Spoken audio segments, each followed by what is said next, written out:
There's an insane amount of high quality people behaving in a very low quality manner online lately. You see, the internet is this amazing tool that can propel you to whatever level of success that you're looking for. But the internet is also this black abyss of ones and zeros where everyone has the chance to influence others, but then also be influenced by others. And for most of us, we want to build a following and or build a successful business. But in order to do this, there's this one thing that a lot of people just aren't thinking about when they're promoting themselves online. We have to be magnetic. You see, being magnetic is the result of displaying qualities and character traits that others would consider appealing. And your level of magnetism online is going to be a direct byproduct of the behaviors and actions that you take. It seems pretty obvious, but realize that although everyone is posting online and they're vying for this attention, many people that are in that category are breaking these foundational rules of what makes somebody truly magnetic. And so just remember, a quick shot of attention never makes up for an unattractive display. It's kind of this short-term mentality versus the long-term, bigger picture understanding of what you're actually trying to accomplish by promoting yourself online. You know, the way that I think about this is being magnetic equals being attractive, while grabbing attention equals being disruptive. And at the end of this whole video, I'm going to explain what this all means, but recognize that attraction and magnetism are not the same thing, but they're also not polar opposites either. So today, what I'm going to do is highlight a handful of qualities and characteristics that make a person magnetic in hopes that this empowers you to display your version of these virtuous traits and subsequently improve your growth and quality of connections online. Let's jump into it. Hey, welcome to the M&M Podcast, where I drop weekly tips and insights to empower your one-person business growth as I learn what works and what doesn't along my own solo business journey. With an emphasis on content creation, marketing, and overall principles of success, this show is built to be a resource that fuels your effort in building the life and the business that you've always wanted. My name's Evan Shank, a dad, a husband, and also a full-time operator of my own one-person business, where every single day I'm making a lot of mistakes, having a handful of wins, and sharing everything I learn along the way. Thanks for being here, and welcome to the show. So I'm going to go over 5 highly magnetic character traits. It's what these qualities of individuals that when you see it, you're drawn in. It brings you closer as a viewer or a listener of the person that's saying whatever it is that they're saying. Here are these 5 magnetic character traits. The first one, humility and servanthood. I have those linked together. And really, this is just kind of the focus on others rather than focusing on one's self, okay? So the late and great Kendrick Lamar once said, "Sit down and be humble." And although his song Humble is laced with other themes probably not really needed for today's conversation, the value of humility still rings true. So what humility actually is, it's the act of lowering the importance of oneself to instead make space for others and the community as a whole. However, this selfless state of being requires a large dose of self-awareness in order to maintain. You know, remaining humble throughout your day-to-day activities is incredibly magnetic, and there's 2 big reasons why. Number 1, just the act of being humble or humility displays an others first type of approach. And this is what makes people feel valued and focused on, which is very nice to feel on the receiving end.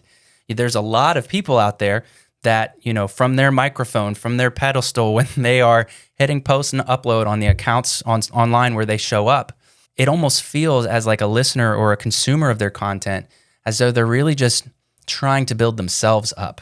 And you sense this, there's like almost this piece of arrogance and inflated ego and self-serving purpose, really, for the reason why they're even online in the first place. And of course, to build a business, you want to be profitable, you want to be able to feed your family, you want to be able to be wealthy, you want to go on nice vacations, of course. But that doesn't mean that you can't do that very successfully without maintaining your humility, okay? So you can definitely accomplish everything you want and more. And in fact, probably on a much larger scale, if we can remember to stay humble.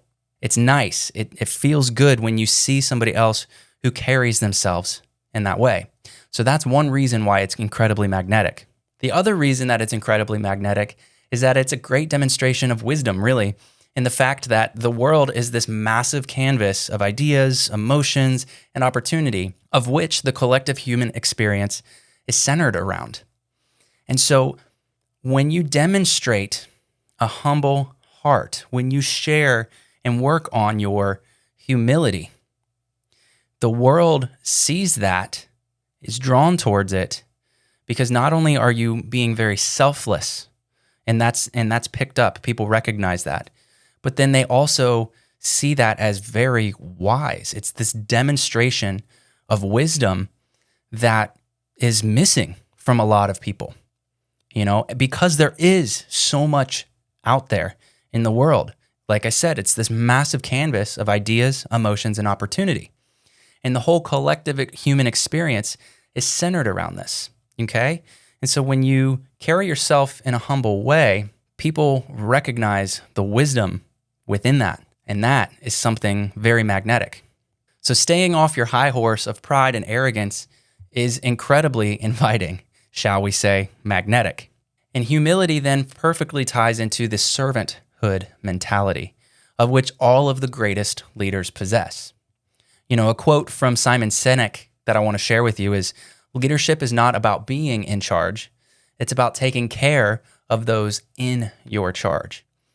Even if you're the captain of a massive vessel and you have all of these workers and all of this crew on your ship, it's not about standing up at your throne or at the helm of the boat and yelling out orders at everybody. Now, there are elements of that at times, of course, but the overarching idea here is that you're focusing on taking care of those people, and you lead by example through your demonstration. And this servanthood mentality of humbling ourselves as leaders, as people that are, especially for one-person businesses, I think sometimes it gets a little confusing, like, well, I'm not a leader. It's just me. It's just me by myself. Like, I don't have a team to manage. The fact is, I would beg to differ. The level of leadership that's required from you is even more so. You have to lead yourself. And then, of course, remember too, all of the followers, those numbers that are going up when you see impressions and engagement and all of that, those are real people. And if you want them to be part of your audience, and they are part of your audience, you need to represent that community in how you act, how you behave, what values you have, and how you demonstrate those. Humility and servanthood work hand in hand and ultimately position you as a very selfless individual with a heart of gold, focusing on the greater good of your community. And this is something that is rare to find, unfortunately, but it's easy to spot and it's impossible to ignore. The second magnetic character trait we're going to talk about is transparency and vulnerability. I have these linked up together as well. Transparency and vulnerability, again, go hand in hand as another quality found in the greatest names in history. From being clear about your true intentions with business to sharing stories of your own personal turmoil. Outside of cultivating a sense of magnetism, transparency does a handful of other things. First, it reminds everybody that you're human, just like them. When you're willing to be transparent about the good things and the bad things in your life, and you share that online, people are like, oh yeah, this person is struggling too with different things. That makes them feel more connected at a human level. That's great, right? That's very magnetic. And it shows your honesty. I mean, it's just transparency is just a display of honesty. And honesty, we know, builds very deep-rooted trust. And it also presents you as an individual who's strong enough to admit those mistakes. Yet, it also shows that you're confident enough to share what works. There's this debate sometimes, especially in the like online solopreneur-esque type of communities of like, if you find like the magic like sauce that's like really working to help you build your business, whatever that means, some people want to hold those secrets. They want to hoard them and keep them for themselves. They don't want to share, because then what if somebody else takes it and runs, and then all of a sudden they don't have a competitive advantage? If you're confident enough in yourself to share with the world what you're doing that's working, obviously that's like some pretty brutal transparency, at least brutal in the sense that there's a lot at stake, I suppose. That confidence makes you so magnetic. So be willing to share when you're messing up, and also be willing to share what is working really well for you. Okay? That brings people in, because more than ever, people want to band together with other good people.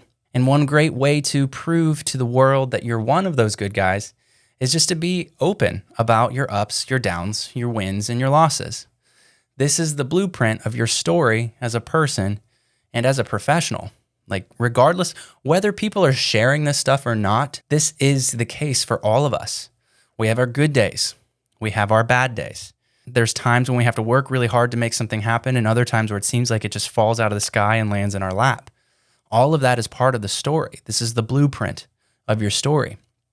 So I would suggest share as much as you feel comfortable with, and then go a couple steps further. Tiptoe out of your comfort zone of what you're willing to share. Because no doubt you'll start attracting some incredibly great people that you may not have found otherwise. So do that not only for yourself and your goals of building a business and building an audience, but for the sake of the people that you intend to connect with and helping them. Be transparent. Be honest about that. Share it. It will make you more magnetic instantly. The third character trait that is highly magnetic is confidence and bravery. And whether it be cold sales calls, performing the national anthem, or asking a girl out, confidence builds as you keep putting in the work.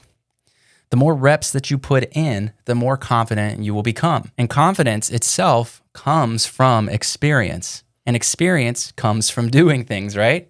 So the more that you do, the more that you'll know. And yet, ironically, although that's true, here's a quote that is also true. It's by Socrates, and he said once, "The more I know, the more I realize I know nothing." It takes a pretty confident person to be able to state that. The more that you learn, the deeper you go into the expansion of the skills that you are working on, the more you're going to realize there's more for you to learn.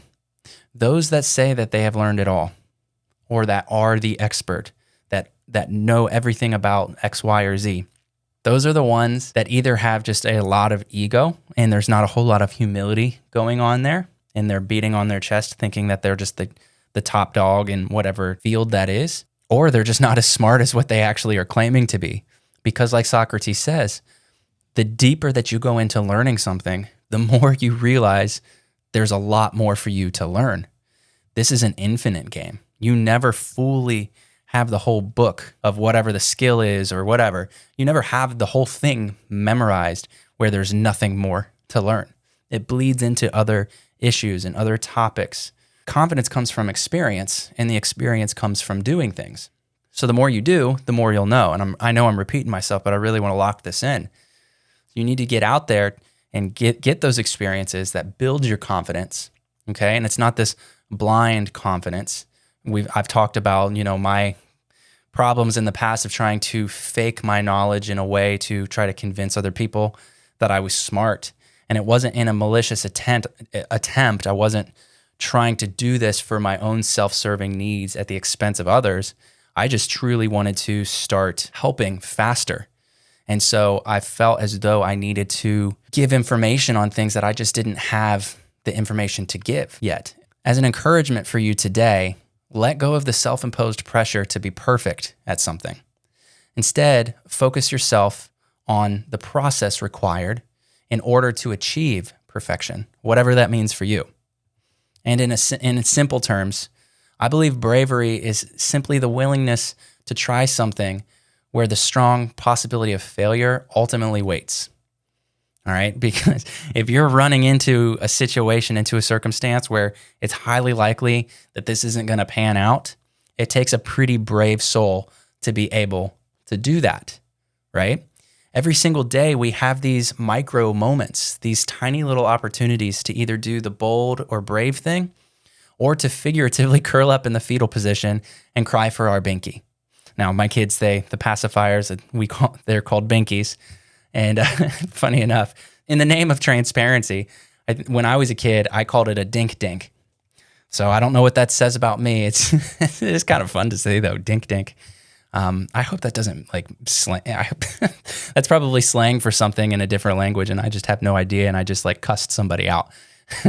But yeah, how about that for transparency? I'll try to, instead of just preach at you about it, I'll try to be an example of that as well. But yeah, we have these micro moments where you can either do the brave, bold, noble thing, or you can just curl up in the corner. You can run away. And at a micro and a macro level, these acts of bravery breeds this confidence inside you, which then spins up this flywheel of growth for you. In doing so, this signals your strength to the rest of the world, which then in turn brings them closer to you. People respond to strength. And when demonstrated in the right way, as we've mentioned so far here, the response is incredibly positive. All right. So when I say people respond to strength, I mean it in a positive sense. People are looking for leaders. They may not admit it because I don't think for most of us, I know for me, I'm not consciously like online, like when I'm making new connections or find a new brand or person to follow that I'm really inspired by. I'm not thinking like, oh, I need to go find a leader in this space. I'm looking for a leader. I'm looking for somebody to follow. I don't consciously think that. But if I zoom out and I just paint some self-awareness on what this is, and also recognize this is for all of us. This is a human thing. It's not a me thing or a you thing. It's an all of us thing. We're looking for strong, courageous leaders in these areas that are knowledgeable, that are humble, that have all of these magnetic character traits, because it screams out this word of strength, and that you can feel safe and secure and confident by being within their like bubble. This like, you think about like when people say, I'll take you under my wing. It's kind of that type of thing.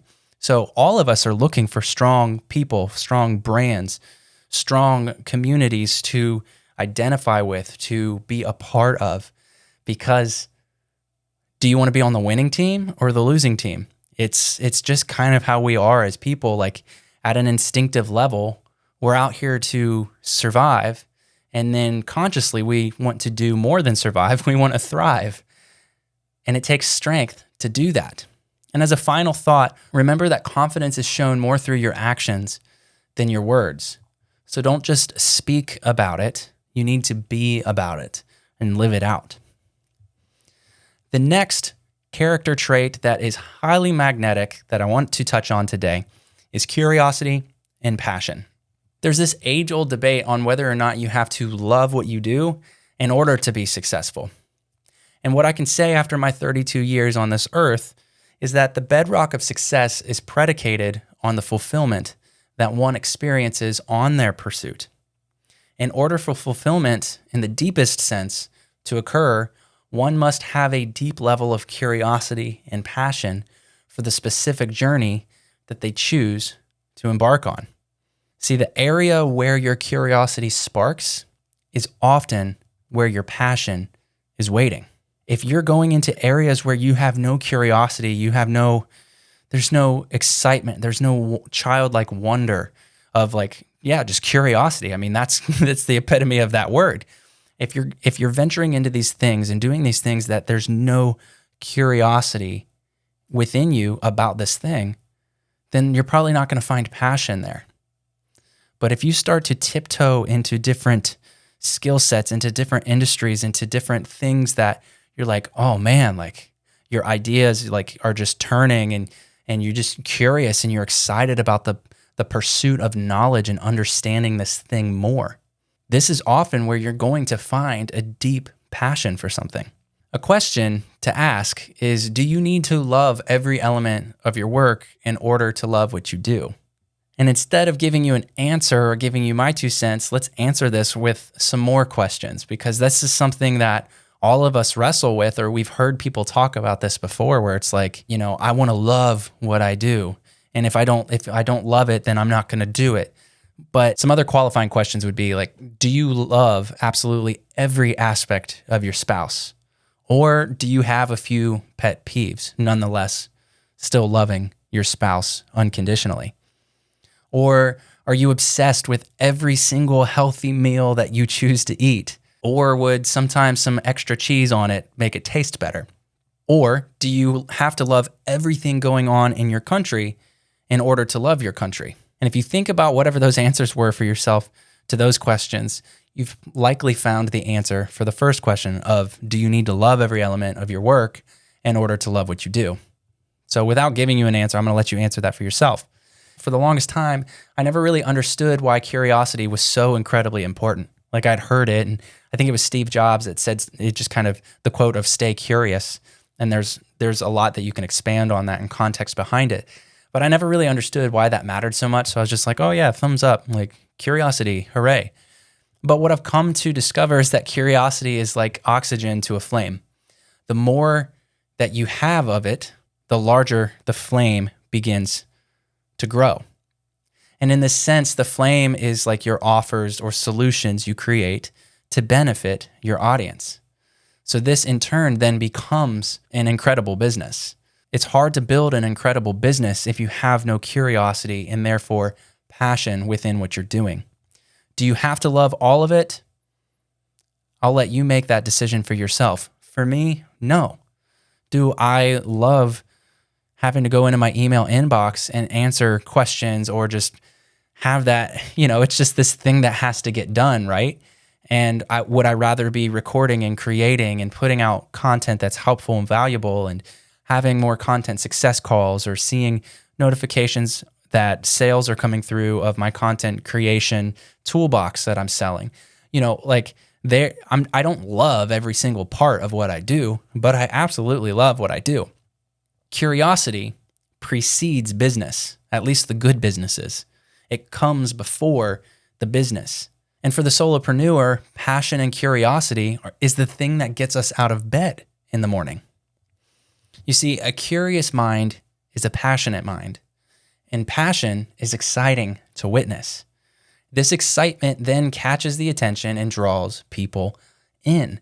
So that's how curiosity and passion become this incredibly magnetic thing that pulls people in closer towards you. And the last major character trait that we're talking about today, I gotta say, this one is my absolute favorite, and I would confidently place this at the top of this hierarchy of importance if we were ranking them that way. Hey, real quick, I've done a bunch of research on what helps podcasts like this grow, and the data continues to prove that this one thing can make or break your show, and that is audience engagement. So I have one small ask that requires almost nothing from you, but would mean everything to me if you could do the following. If you're watching this on YouTube, please tap the like button and then subscribe to the channel. And no, because you subscribed doesn't mean that I'm gonna blow up your feed from now on. But if you're catching this episode on your favorite podcast streaming, on a different podcast streaming app, be sure to rate the show from your device and consider following the show as well. Those quick actions take about 3 seconds, and it directly supports this content and my business. All done with it? Awesome. Let's jump back into the show. And it's balance and discernment. Within all of the other magnetic character traits that we've talked about, a large discernment is required. It's the game of balance. Everything in life is a balancing act. And what discernment is it's simply the adaptive understanding of situations and the ability to make unique and appropriate decisions in real time. To be a good leader, you have to sharpen the tool and the skill of discernment. Think of it like air traffic control, but for all of the thoughts and choices and decisions that you have to make every day. Like, it is kind of chaotic, but somehow there's like this symphony type of thing happening. You have to orchestrate everything together to make it work. And there are times where two planes collide, figuratively speaking, from the air traffic control example. It's like, you're not always going to nail it, but as you continue to not give up on yourself or on your business or on your audience and the things that you're responsible for and that you're trying to build and cultivate, you will be able to sharpen that skill of discernment and have a bet through your experiences, like we talked about earlier, through your experiences, be able to better discern whether to go left or right. For instance, discernment is found when you're sitting at a green light and you want to turn left, but you have oncoming traffic still. You're discerning or deciding when to wait for the traffic to pass by versus go ahead and turning because you have enough time before they get to the intersection. Also recognize that most choices in life are not black and white decisions. This is something that should be really obvious. I think any of us that have lived through a childhood and are now adults, you should absolutely 1,000%. There's no excuse for you not being able to agree with that. We live in an incredibly gray world, not in a humdrum, sad type of way, but in a sense that like it's hard to speak in absolutes. It's never always this or always that. Maybe at a principle or a fundamental level, which today we're talking about principles that make people in general magnetic, but in life's choices, in the day-to-day things, sometimes you have to know when it's time to stand your ground and fight, but then sometimes a similar circumstance could come up, but it's best to leave it alone and walk away. Each micro and macro decision must be handled and be made with a balanced mind in hopes of making a greater amount of good decisions than bad ones. Because you have to make a ton of decisions. So if you have to make 100 decisions, like aim to at least get 51 of them right. That's the aim. And some days that will be the case, or to a larger percentage that way, and other days it won't be. But the game of balance and discernment, nonetheless, is just found within everything that we do. All of the thoughts and all of the decisions and opportunities. We have to know when to say yes, know when to say no, know when something is urgent and everything else needs to drop and run towards to handle that thing or put out fires, like they say. But then other times it's like, sounds like an emergency, but it's not as important, that needs to wait. As a solopreneur, balance and discernment is critical to your success. Things like when to stick to the game plan or when to pivot, when to delegate, automate, or handle whatever said task is on your own. When to take the phone call or reply to the email versus not breaking your focus on the current task that you have, or where to allocate your capital to increase your ROI, the return on your investment. It all comes down really to, like if we zoom out a little bit more, the underlying theme here is it's coming down to risk versus reward. And so whether it's a big or small risk or big or small reward, this whole risk versus reward thing, it's found in everything. Your discernment will develop as you continue to navigate the journey of business and the journey of life. So while you demonstrate and sharpen these qualities, you'll recognize that it will become incredibly apparent to those around you. And it's impressive to see somebody, it truly is, who embodies these qualities, which then makes it so attractive, which is so magnetic. Oftentimes, it's not about what you say, but what you choose not to say. It's not about what you do, but rather in what you choose not to do. We have to make these decisions every day, and we will sharpen the skill of discernment, the quality of balance that we're able to provide in our life and in our business, the more that we keep going day in and day out. Or I'll summarize them for you real quick.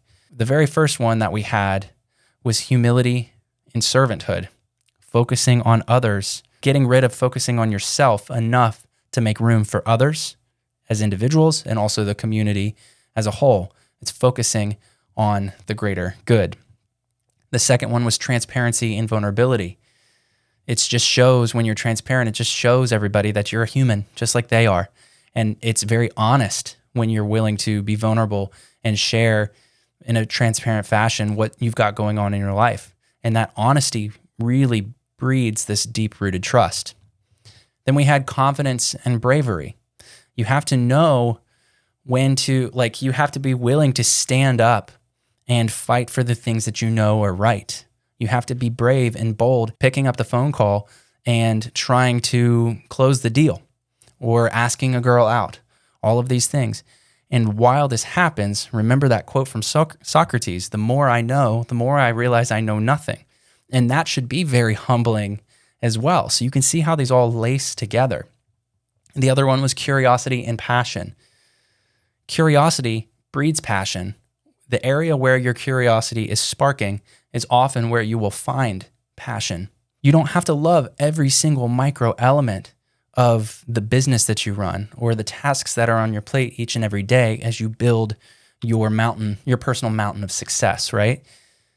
But overall, if you're chasing your curiosities, your passion is there, and that is something that draws people in, is passion, seeing passion, witnessing that passion in the heart of other people. And then the last one that's kind of wraps into all the other ones is this balance and discernment. When to do this versus when not to do this. When is it a good time to say these things versus maybe holding back and not saying that until later? Recognizing where the other person is at. Is this the right time? Is it not? That self-awareness and situational awareness is baked in to the process of sharpening your discernment. Very beginning of this entry, I had said that being magnetic equals being attractive and grabbing attention equals being disruptive. I told you that I would explain what I meant at the end. And so now that we have all the context of everything we've talked about in hand, let me explain what I mean by this. When your goal is simply to get attention, the immediate objective is to disrupt. If you can't disrupt somebody's patterns, even for a split second, you won't be able to get their attention. And we hear people talking about, oh, you just need to get attention. And especially in my circles of like the marketing circles online, it all starts with getting somebody's attention, all right? And so if that's what you're truly focused on, what you're trying to do is you're trying to disrupt. You're trying to break the pattern for a moment so that you can get their attention, right? Because if you can't disrupt their pattern, you can't get their attention. I think we all agree on that. But when your goal is to become magnetic, then the objective is to attract by the way of being attractive. So instead of disrupting people, you're trying to attract people, okay? And so what ends up happening is when you're aiming to become attractive, and I don't mean in the vein like physical, that person's a good-looking, attractive person. I mean it in like a magnetic sense, like you attract, you pull it in. When you're doing that and that's your objective, what ends up happening just by proxy is that you inevitably disrupt somebody's pattern of attention as they choose, that person, they choose to shift their focus based on what was pulling them in. So there is a difference there, and it's an important difference. You know, there's a lot of talk on the best ways to get people's attention. And while that's not really a bad thing on the surface, the mistakes are often made by those who misunderstand the difference between attracting and disrupting, or those who choose the path of willful ignorance for the sake of preserving these short-sighted and largely selfish objectives. You see that a lot. There are people, I'll use like Twitter DMs because that's just an easy example here. I guess we should say X, not Twitter. But there are people that just shoot off these DMs like without even, like they have the wrong people's names in there. And you can tell it's like this templated approach. It's very short-sighted. They're trying to close a deal in the same sentence where they're saying, hello, my name is this. I saw you have this many followers. I can help you get this many followers. It only costs this much. We can get started today. It's just very short-sighted. You can tell. And so those types of people, they're either choosing to stay ignorant to like the things that we're talking about today in this video so that they can preserve that short-sighted approach, or they just haven't like learned their lesson yet. All right. So it's either like willful ignorance or it's just straight up ignorance. And so hopefully this type of message and the people that are representing these types of messages and pushing these out can start to wake up some of this selfish, short-sighted behavior and stop trying to disrupt, but instead attract by becoming magnetic. That's what I have for you today. I hope you truly found something useful within this. And I also hope that this entry has brought us a little bit closer together as you can hear my heart and my intention for what I'm trying to do. Not only do I want to stand here and try to encourage you with some of these truths, but also represent them myself. And then within that process, build a better connection between you and I. And if either of those things have happened today, then I count this as a total win. So thank you for your time. And until next time, peace. If you enjoyed this episode, there's plenty more content on this channel ready for you right now. If you're catching this on YouTube, consider dropping a like and be sure to hit the subscribe button before you leave, because that simple action exponentially helps this channel grow. I value your time and attention, so thank you for sticking around. You're the best. And until next time, peace.